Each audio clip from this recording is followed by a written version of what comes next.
husband secretly sold our baby's inheritance to his mistress. I know how that sounds like a bad soap opera plot, but this was my life. And the worst part, he didn't know I tracked every cent. Hi, I'm Olivia, and for a long time, I believed that love was trust. That's why I gave up my independence, my job, even my last name to build a family with Ethan. I thought we were on the same team. Turns out I was funding the other side. The first time I noticed something was off, I was checking our baby's trust fund. My father had passed away 2 years ago and left a six-figure sum for our daughter's future, college, medical expenses, whatever she needed. I logged in expecting the usual balance. Instead, I saw $27.49. I didn't scream.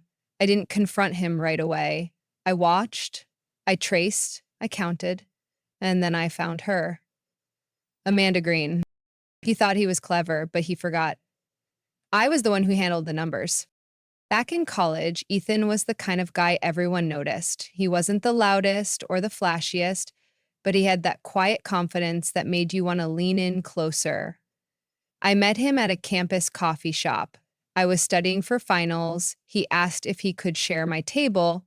One shared charger, two spilled coffees, and 3 hours later, we were inseparable. He wasn't rich, but he had dreams, big ones. He wanted to start his own financial consulting firm and give back to the community that raised him. I fell for that vision. I wanted to be part of it. I was a business major, top of my class, with internship offers at prestigious firms. But when Ethan got into a startup accelerator program in a different state, I followed him. It wasn't even a question. I believed in us, in him. At first, it was beautiful. We had nothing but each other and ramen noodles, but we were happy. I worked 2 jobs to support us while he built his firm. I didn't mind. He always told me, one day, I'll pay you back tenfold. And I believed him. When we got married, it was a simple courthouse ceremony. No frills, no fuss, just us and our dreams. I wore a borrowed dress and carried flowers from a friend's backyard. He cried when he read his vows. I thought I was the luckiest woman alive. After our daughter, Ava, was born, things shifted. I gave up my job to stay home full time. Ethan's business had taken off, and we agreed it made more sense financially. You're the rock of this family, he'd say. Ava's lucky to have a mom like you. I took care of everything, doctor's appointments, birthday parties, home repairs, taxes. Ethan worked late a lot, traveled more, but I didn't question it. That was the price of success, right?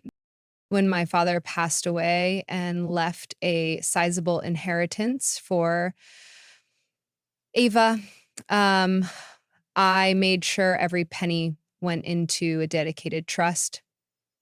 Ethan said he didn't want to interfere with it.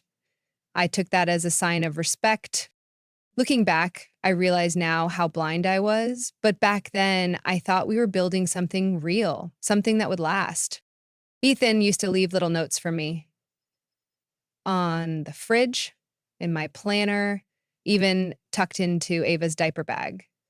Thank you for making our house a home, one said. Another, you're the reason I keep going.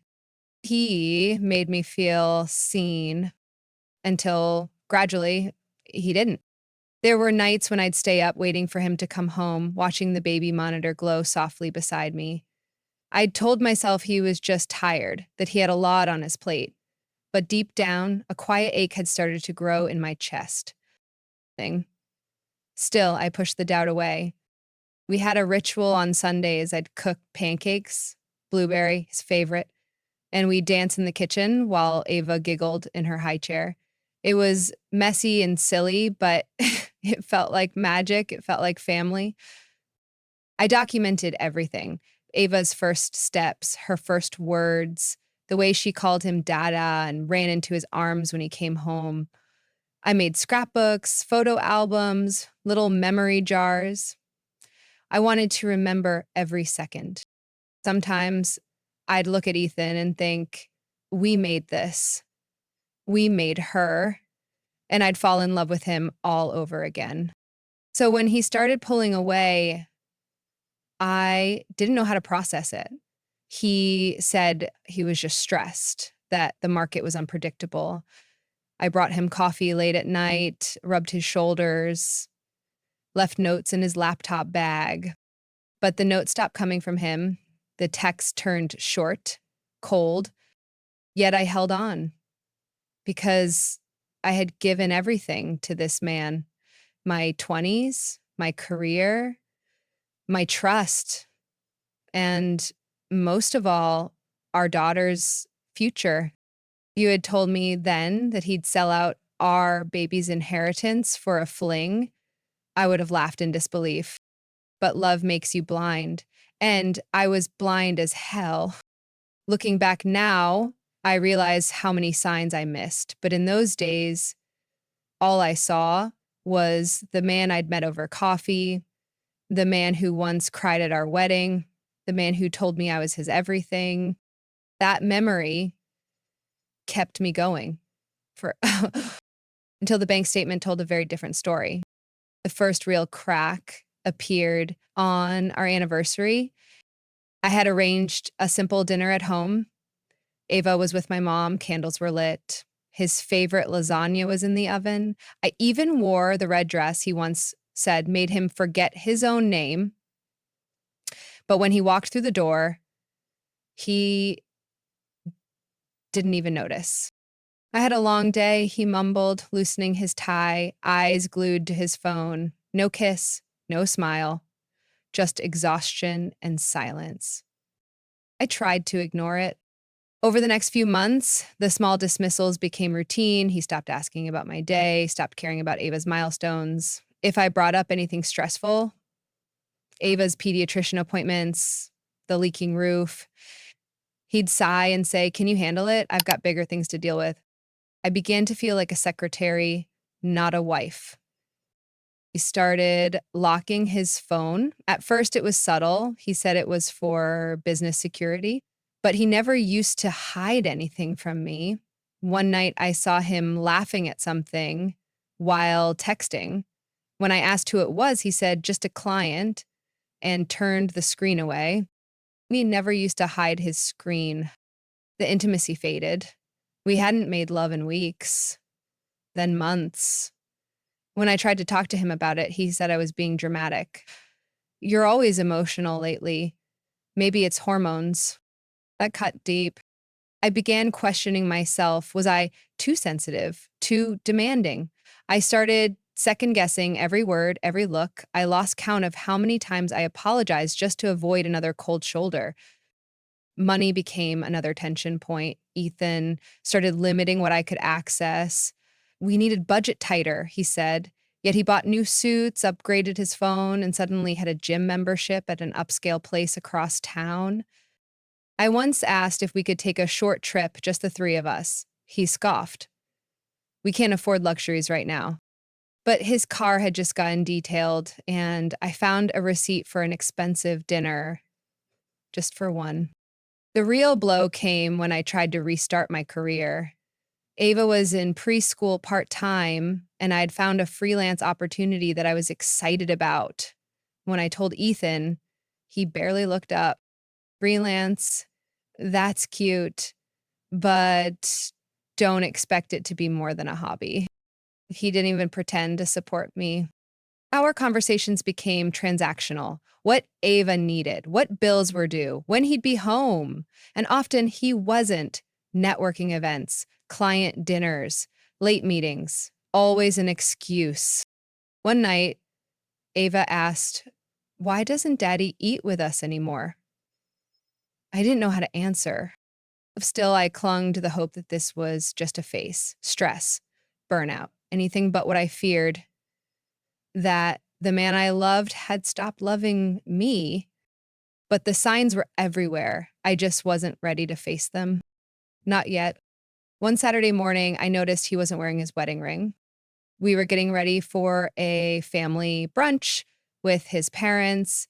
He claimed he must have left it at the gym, but it didn't feel like an accident. His tone was too casual. His eyes didn't meet mine. I offered to help him look for it, but he waved me off. It'll turn up. It never did. That same afternoon, I overheard him on the phone. He was in the garage with the door cracked open. I wasn't trying to snoop. I was grabbing a bag of Ava's toys. His voice was low, but the words still echoed. I miss you too. I stood there, heart pounding. When he noticed me, he hung up fast and said it was work. The trust, the bond, the warmth that once defined us, gone. In its place was a wall I couldn't climb. Every day, I felt more invisible, more like a placeholder than a partner. But I stayed. For Ava, for the dream I still held on to. It wasn't until I found the altered bank statements that I realized he was hiding more than just affection. He was hiding a double life. It started with a folder. I was cleaning Ethan's office one afternoon while he was out on one of his client meetings. Ava was napping, and I figured I'd finally organize the mountain of receipts and bills he left scattered on his desk. He always told me to leave it. It was confidential. But I was tired of the chaos. Ugh. That's when I found it. Plain manila folder tucked behind a drawer. Inside were printouts of bank transactions I'd never seen before. Multiple withdrawals, transfers, and charges from accounts I didn't even know we had. One name kept popping up: Amanda Green. I stared at it for a long time. My hands were cold, my breath shallow. Amanda Green. That name, so clean and unfamiliar, would soon become the wedge that shattered everything. I took photos of everything with my phone. Then I went back to my laptop and pulled up the baby's trust account. That's when the full weight of his betrayal hit me. The inheritance my father had left for Ava had been siphoned off bit by bit over the course of 6 months, transferred into a joint account with Amanda Green. He didn't even try to hide it. He used his own name. I couldn't speak, couldn't cry. It was like someone pressed mute on my life. I sat there watching the cursor blink on the screen like it was mocking me. When he got home that night, I was calm, too calm. We had dinner like usual. He kissed Ava goodnight. Then I asked him to sit down. "Who is Amanda Green?" I asked. His face changed instantly. First confusion, then panic, then rage. "Why are you snooping around my files?" he snapped. "You had no right." "No right?" My voice trembled, but I kept going. "You stole our daughter's inheritance. You gave it to another woman." He stood up, knocking the chair backward. "You don't understand anything about business."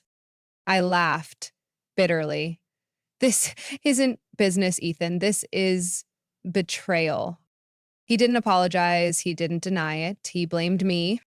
"You've been impossible, clingy, unambitious. Amanda supports me. She believes in what I'm building." I stood there numb as he packed a bag. He said he needed space, said he'd be back once I calmed down and could talk like an adult.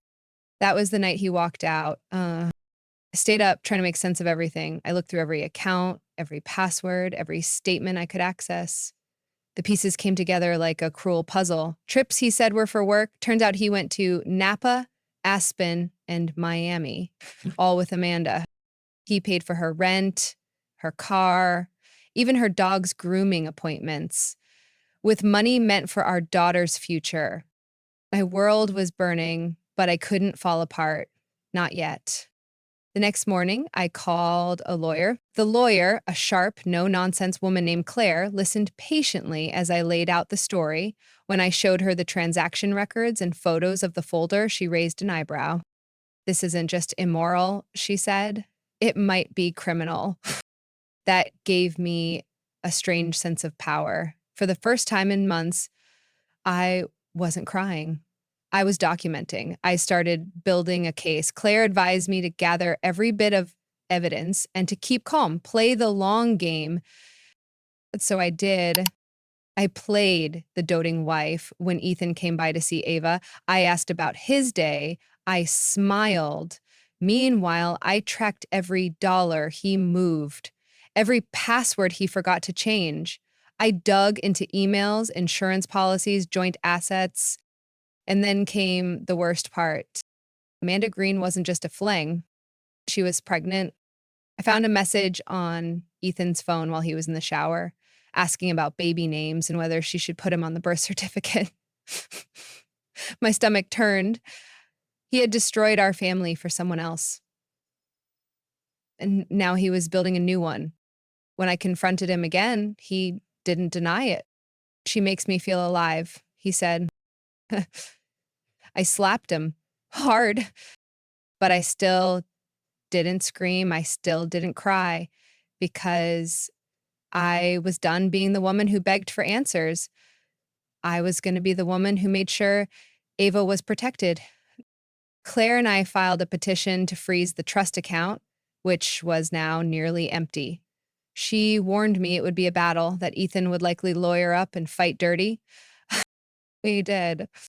He accused me of being unstable, of neglecting Ava. He wanted partial custody and access to the remaining funds. His lawyer was slick, aggressive, and smug. But I had the truth and the receipts. The judge ordered a forensic accountant to review our finances, every shady transaction, every stolen cent, every lie. It was all there, black and white. And Amanda? She refused to testify. Too scared or too guilty, I'll never know.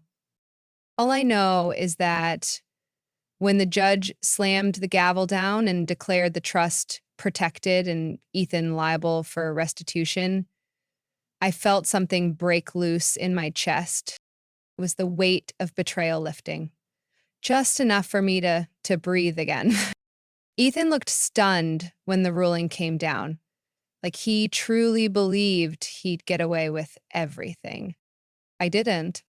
For weeks, he tried to negotiate privately to keep things civil.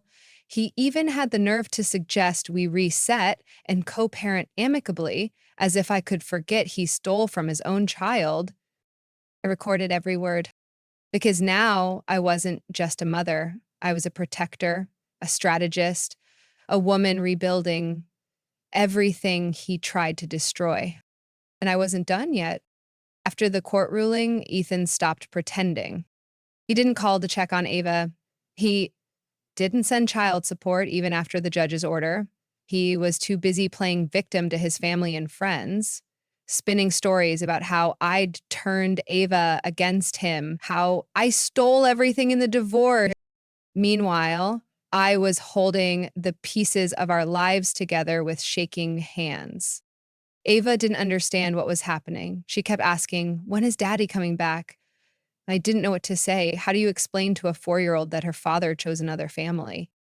The nights were the worst. When Ava finally fell asleep, the silence crept in. I lay awake, staring at the ceiling, replaying everything.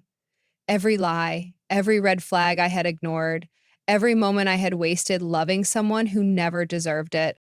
There were days I didn't get out of bed, days I fed Ava cereal for every meal because I couldn't cook without crying, days I stared at the wall, wondering if I'd ever feel whole again.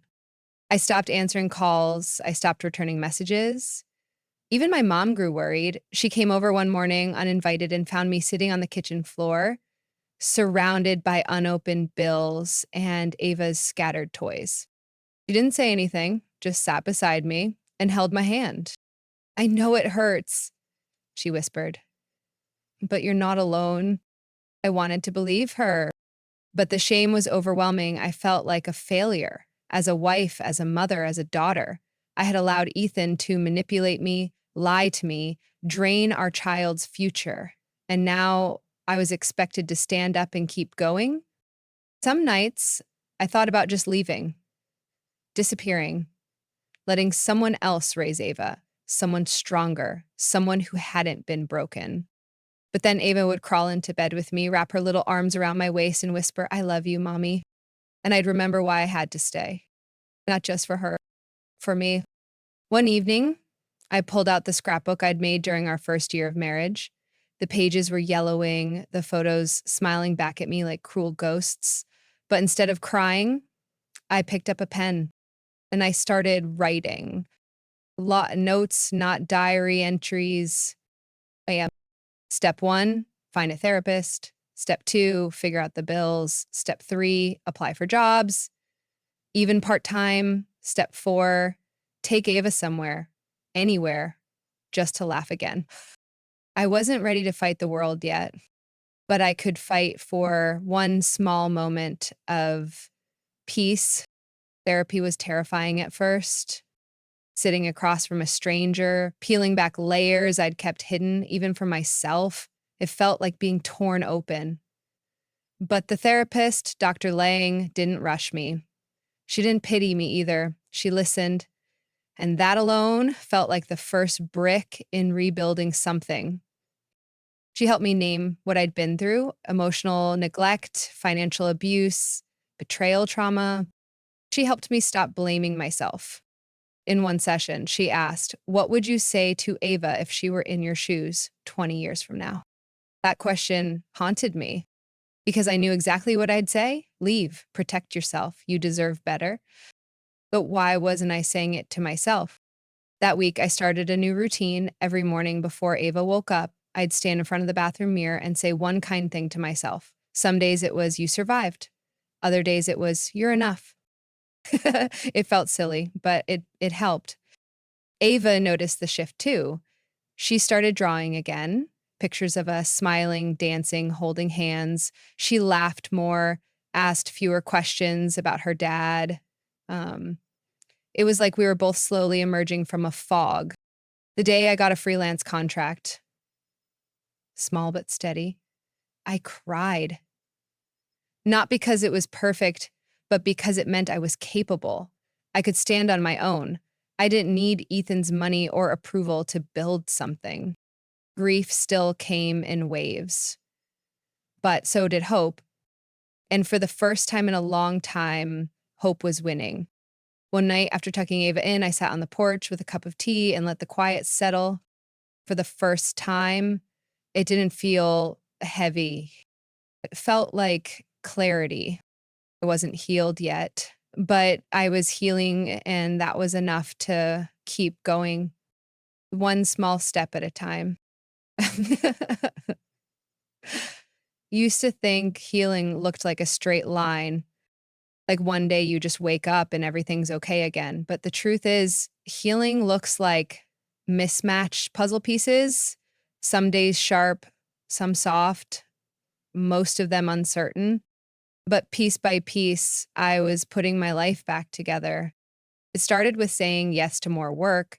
My freelance gig turned into a steady stream of clients, small businesses needing social media help, blogs looking for content. It wasn't glamorous, but it was mine. Every invoice I sent felt like a tiny rebellion against the version of myself that had once waited for Ethan's approval. I bought a new planner.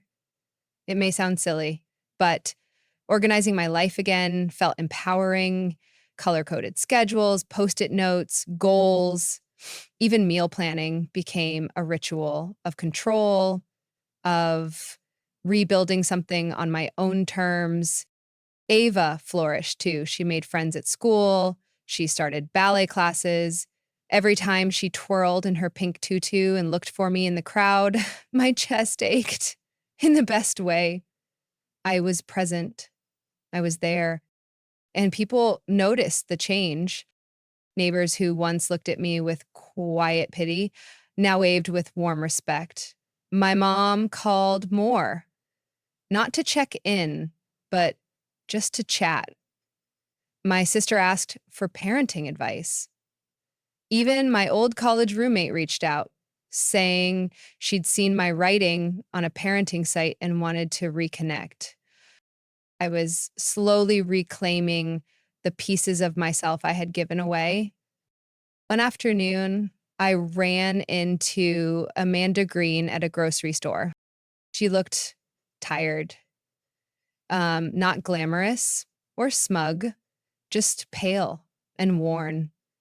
She had a baby strapped to her chest and a cart full of formula and diapers. Our eyes met, and for a second, she froze. Then she looked away. She didn't speak. She didn't have to. I didn't feel rage, not anymore. I felt free. That night, I told Ava a story about a brave little girl who lost her way in the woods, but found her path by listening to the wind in her heart. She clapped and asked, "Was that girl me?" I smiled. It could be, because Ava was my why, but I was learning to also be my own why. One of the proudest moments came when I was invited to speak at a local women's networking event. I almost said no. The idea of standing in front of a crowd terrified me. But Claire, my lawyer, and now dear friend, encouraged me. "They need to hear your story," she said. So I told not the tragedy, but the truth, the lesson, the survival. And afterward, women lined up just to hug me. Some cried. Some said thank you. One said, "You gave me the courage to leave." I drove home that night in tears, not of sadness, but of power. I wasn't just surviving anymore. I was leading. After that night, more doors opened. I was invited to collaborate with a nonprofit supporting women recovering from financial abuse. I started mentoring new freelancers. I even taught a workshop on building independence after divorce. Each step was terrifying, but each one reminded me I am capable. One weekend, I took Ava on our first mother-daughter vacation, a beachside cabin, just the two of us. We built sandcastles, collected seashells, laughed until our stomachs hurt. I let the ocean rinse away the last traces of guilt, of should have known, of should have left sooner. At night, while Ava slept curled beside me, I journaled. Not to relive the pain, but to remind myself of the strength it took to get here. It wasn't the life I planned, but it was the life I had chosen. And for the first time in years, that felt like enough. I stopped waiting for an apology that would never come. So I stopped needing Ethan to recognize the damage he caused, because healing wasn't about him anymore. It was about choosing joy over resentment, growth over bitterness, peace over chaos. I still had hard days, but now I had tools, I had boundaries, I had purpose. Most of all, I had Ava and the strength to show her what rising from the ashes really looked like. And that, more than anything, made me feel whole. It all started with the podcast. Claire had introduced me to a journalist named Bianca, who ran a popular show about modern financial crimes, fraud, scams, white-collar betrayal. I told her my story, cautiously, unsure if it would matter to anyone but me. She listened with wide eyes. "You do realize what you uncovered is embezzlement, right? He stole from a minor's trust. That's big." Still, I hesitated. I didn't want to look like a bitter ex. But then I remembered how small I had felt for so long, how many other women might still feel that way. So I agreed. The episode went live on a Tuesday. By Thursday, my inbox was flooded. Messages from women thanking me, from lawyers offering support, even from financial institutions wanting to review their own protocols on trust protections. Ethan's name wasn't mentioned directly, but enough of the story was public that people connected the dots, especially in his industry. He called me, furious. "You ruined me," he said. I didn't raise my voice. I didn't gloat. "You did that yourself." He tried to manipulate me, said Ava would suffer if his reputation was destroyed, that I was acting out of revenge. I calmly reminded him I had court documents, receipts, and a right to protect our daughter's name. He hung up on me. But the storm had already begun. Within weeks, he lost his position on a financial board. One of his biggest clients dropped him. Amanda, from what I heard, moved out of their shared apartment. The pressure was closing in, and he couldn't handle it. I received a subpoena asking me to provide documentation to a state investigation on trust fund fraud. Turns out mine wasn't the only complaint. That was when I realized I hadn't just survived, I had exposed a pattern. My story became a blueprint for others. A local newspaper followed up with an article. Then a women's legal nonprofit approached me about becoming an advocate speaker. They were launching a new initiative on protecting family assets from internal abuse. I spoke at their opening event. This time, I wore red. Not the old dress I wore for Ethan years ago, but a sharp tailored blazer that made me feel like steel wrapped in silk. I walked on stage and looked at the room of women, some wounded, some raging, all powerful. And I told them the truth about being tricked, about rebuilding, about reclaiming. When I said he thought I'd stay quiet, the room roared. After the event, a woman about my age came up to me crying, "I opened a hidden account for my kids this week, just in case. Thank you." That moment was worth everything because this wasn't just about Ethan anymore. It was about power, about women reclaiming financial security, emotional clarity, and legal justice. It was about showing Ava and myself that silence helps no one.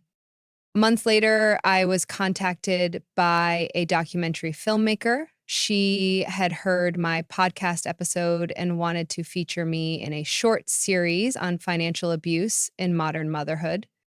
I agreed cautiously, not because I needed attention, but because I saw what visibility could do. We filmed over several weeks. The crew followed us on walks to school, captured snippets of Ava's ballet recitals, and interviewed me in the quiet of my living room. I spoke not as a victim, but as a mother, an entrepreneur, a woman who refused to be erased. When the documentary aired, I watched it with Claire and my mom on either side of me. Ava curled on my lap. The credits rolled, and I cried. Not from pain this time, but from pride. Ethan tried to fight back, of course. He issued a weak public statement denying certain allegations and promising to cooperate fully with authorities, but it was too little, too late.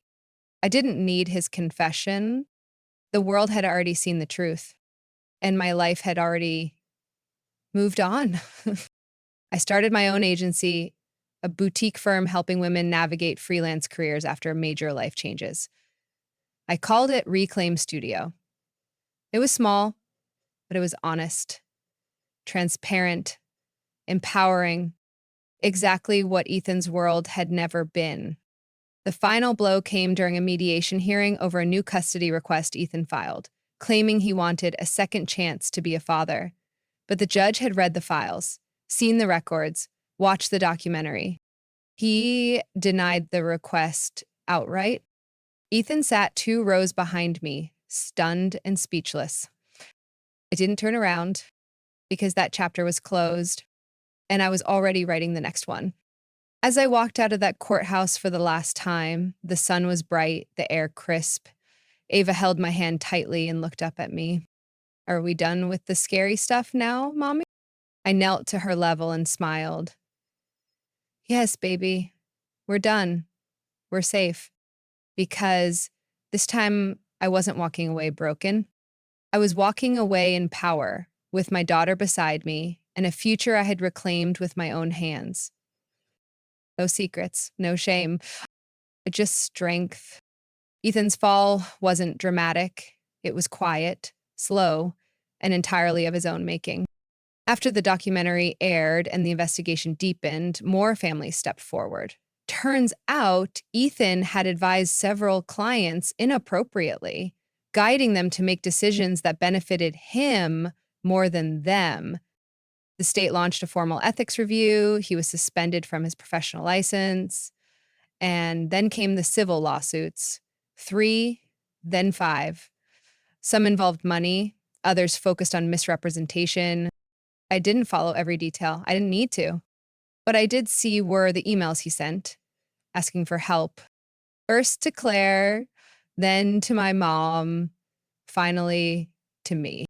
He said he was drowning, that the truth was more complicated than what people knew, that he missed Ava, wanted to see her, wanted to be part of her life again. But none of the messages had what I was waiting for, an apology, just excuses, regret wrapped in self-pity. And by then, I had no space left for that. When he showed up unexpectedly at Ava's school one day, flowers in hand, trying to talk to her, the school called me immediately. I was already on my way for pickup, and I saw him standing outside the main gate. Ava froze when she saw him. "Daddy," she whispered.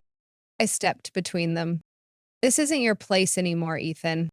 He looked shocked, maybe even hurt. "I just want to see her." "You had your chance," I said, my voice calm. "You spent it on lies and betrayal. Now leave." The school backed me up. So did the court. He was issued a formal warning. One more incident like that, and he'd be facing criminal charges. He left quietly. That's when I knew he finally understood. He had lost us for good. Amanda never returned to his life. Last I heard, she moved states, working a regular job and raising her baby alone. Her social media went dark. No more curated pictures, no more subtle digs, just silence. I sometimes wondered if she regretted it all, falling for a man who built his castle out of lies, but that wasn't my concern anymore. Meanwhile, Ethan's lifestyle crumbled. He sold the luxury apartment, downsized twice, the car repossessed, the gym membership canceled, and the friends he used to impress gone. Ava no longer asked about him. And instead, she asked if we could adopt a puppy. We did, a scrappy little rescue dog with a bark bigger than his body. We named him Lucky. Because we finally were. On Ethan's birthday, I received a hand-delivered letter, no return address. Inside was a photo of him and Ava from years ago, one I hadn't seen in ages. Scrawled on the back were 4 words. "I'm sorry, too late." I didn't reply. There was nothing left to say.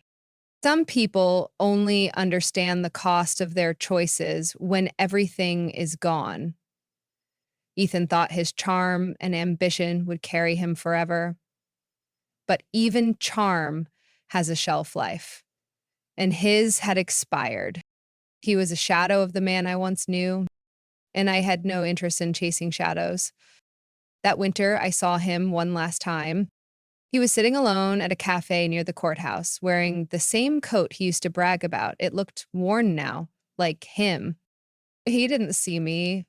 I watched for a moment, long enough to feel nothing. No anger, no ache, just quiet. And then I turned and walked away because justice had been served and peace was mine. The story didn't end when Ethan disappeared from our lives.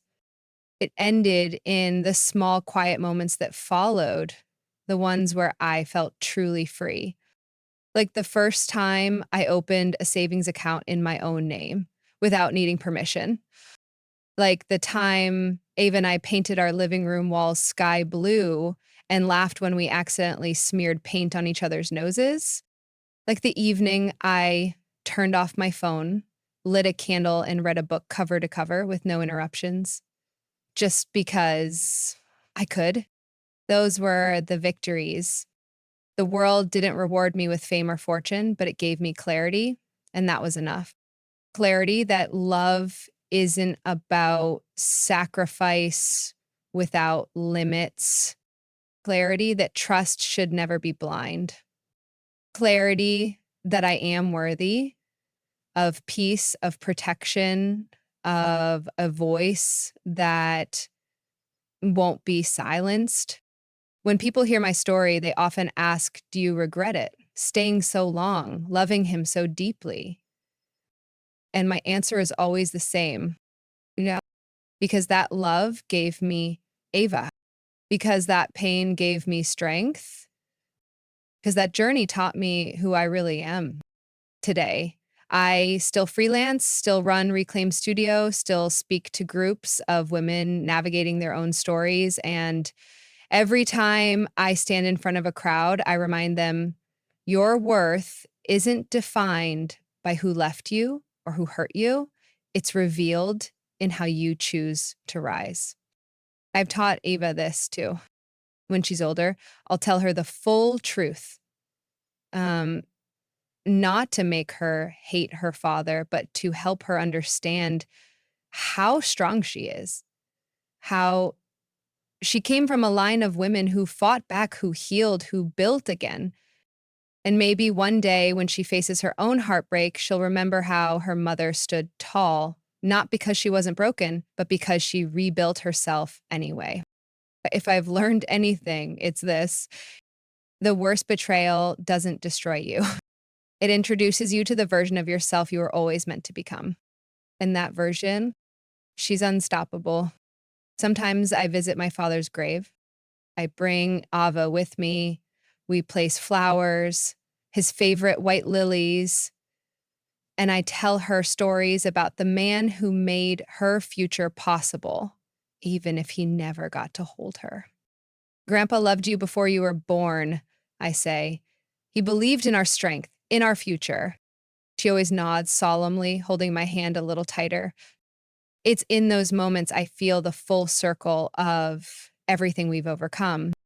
The inheritance Ethan tried to erase became the seed of our new life, not just financially, but emotionally, spiritually, because it reminded me that love leaves behind more than just memories. It leaves purpose.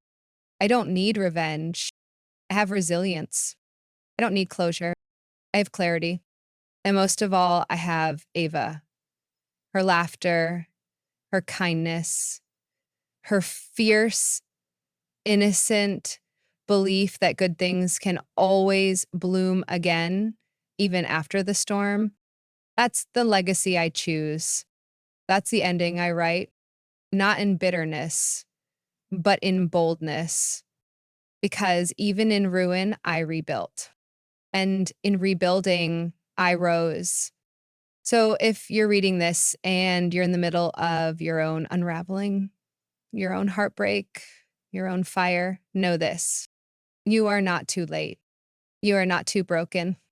I'm not too much. You are becoming. In the version of you on the other side of this, she's not just surviving, she's shining.